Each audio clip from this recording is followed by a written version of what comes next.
Welcome back, beautiful people. You're listening to A Moment of Zen right here on 710 WOR, the voice of New York. I am your host, Zen Sams. Now, up next, we have Peter Guimaraes. He's an entrepreneur and co-founder of the very famous Tipsygirlwines. He's a home builder, a New Yorker, but more importantly, he's managing partner at Bice Cucina Restaurant Group. He's an all-around great guy, always at the pulse and heart of everything going on in NYC. Now, he opened his second Bice Cucina located in Soho this past July. And according to the NYC Mayor's Office and Media of Entertainment, there are over 35 primetime TV, online episodic shows and miniseries, over 18 feature films, 5 cable series, and over 12 daytime, late night, and talk shows being produced right here in New York City currently. That means that the streets, buildings, restaurants, studios, and parks of New York City are likely to be graced by celebrities quite frequently again. And additionally, Broadway shows also featured are esteeming the most of celebrities from all walks of stardom as Broadway is officially back, baby. Now, Realty reports indicate that many illustrious stars call various neighborhoods of Manhattan home. These stars include Madonna, Taylor Swift, Justin Timberlake, Jennifer Lawrence, Harry Styles, the list goes on and on. Lady Gaga, Scarlett Johansson, Hugh Jackman, my very favorite, Olivia Wilde. She's been a longtime resident of Manhattan until she just recently moved into the swanky, newly revived neighborhood of Brooklyn Heights. Now, New York City is renowned for its Italian cuisine. So it's no wonder that Bice Cucina restaurant attracts celebrities and non-celebrities alike. The classy ambiance and reasonable prices make it a local favorite. Other star-studded restaurants include the Polo Bar, the 21 Club, Friars Club, Cipriani's, Milos, and Chelsea Market's string of fine eats. Now, talk about celebrity events. The annual tree lighting ceremony is coming up in November. It's free and open to the public. Just be sure to get there early. Here's a heartwarming fact. For the enormous Christmas tree, every time that they put it up, after they take it down, it's typically donated to Habitat for Humanity, and it's treated and made into lumber that's basically used for building homes. And although celebrities are notorious for having personal chefs, NYC restaurants are the place to see and be seen. If you're lucky, you're sure to catch a glimpse of the glitterati at Bice in New York. If there's paparazzi up front, then you can be sure that someone noteworthy is dining inside. There's something indescribable about New York City that immediately grants a special place in the heart of everyone who ever comes to visit. Now, welcome to the show and congrats on another exciting location, Peter. Hey, Zen. Good morning. Thank you so much. We're very excited to be spreading our delicious treats across the city. Tell me a little bit about Bice Cucina and why do VIP and celebrities love your restaurants, Peter? You just recently opened Soho. I know Midtown is always rocking. Palm Beach is one of the busiest of your locations. But tell us about Soho. So, Soho, we always wanted to be in that downtown market.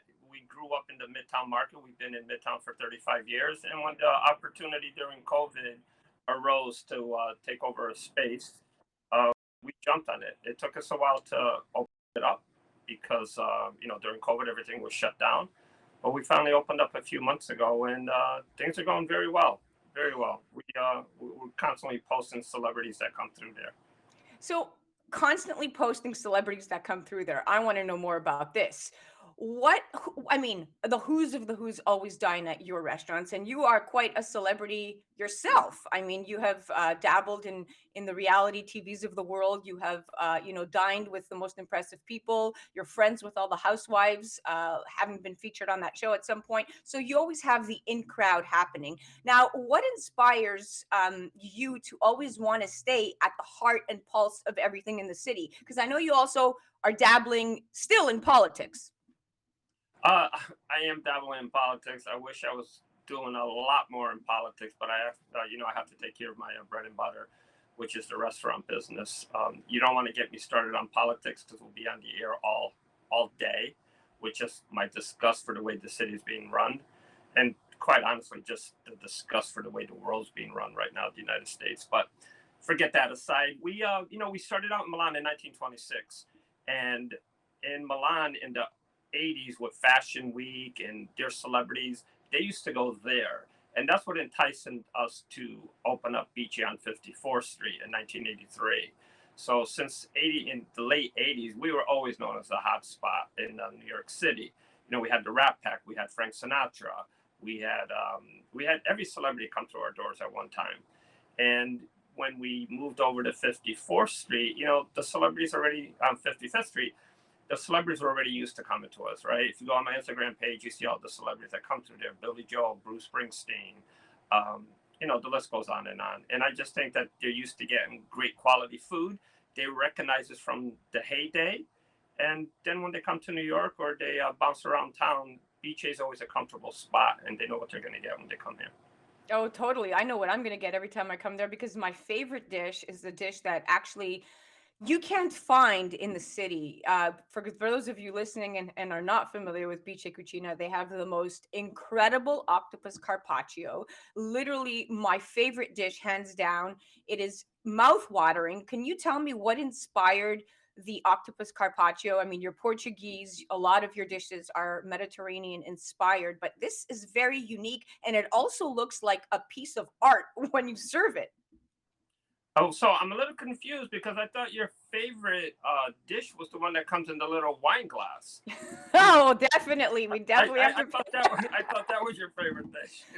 You know what? And anybody that knows me knows that I'm all about my wine. I love a good glass of white wine. I can't do red for some reason. Doesn't sit well with me. It never has. But I love. You wanted the agave though. You did. Yeah, it's great, right? Yeah, agave's the best. Okay, let's go back to the octopus carpaccio. Please tell us about this dish. It's a very popular dish. It's a very simple dish, right? So we get in a whole octopus, we cook it down, then we chill it, we freeze it, and then with it being frozen, we can take it across the slicer, very, very thin. We add lemon vinaigrette dressing over it. We do some bell peppers. We do it arugula with some cherry tomatoes, and people just love it. I mean, a lot of people are even hesitant because they've never really heard of octopus carpaccio. You've heard of beef carpaccio, even salmon carpaccio, but you don't really hear a lot about octopus carpaccio. So when I introduce it to people, they're always a little bit skeptical. And then once they have it, I go back to the table and they tell me it's the most incredible thing they've ever had.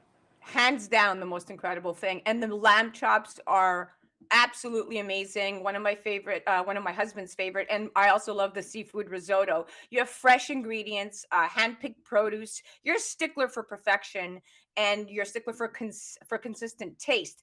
Tell us about your process in the kitchen. Is it you? Is it the chef? Is it a combo? So, consistency is the key to staying alive. And this is why we've been around since 1926. This is why we've been in the city since 1983. A lot of restaurants come and go because they're not consistent, right? And people always say, well, your menu's been the same. Well, our menu's been the same because that's what people like. It's wholesome food. It's fresh ingredients. If there's something that's on the menu that cannot be pronounced by the average person or foodie, it's not going on our menu, So we're not an infusion place. We're a Northern Milanese Italian restaurant, and people crave the food. People crave pasta. People crave our dishes. I have people all the time that go to Palm Beach. They come up and they order the pasta telefono because it's one of our most popular pasta dishes around the world, from Dubai to South Africa to Milan to New York City.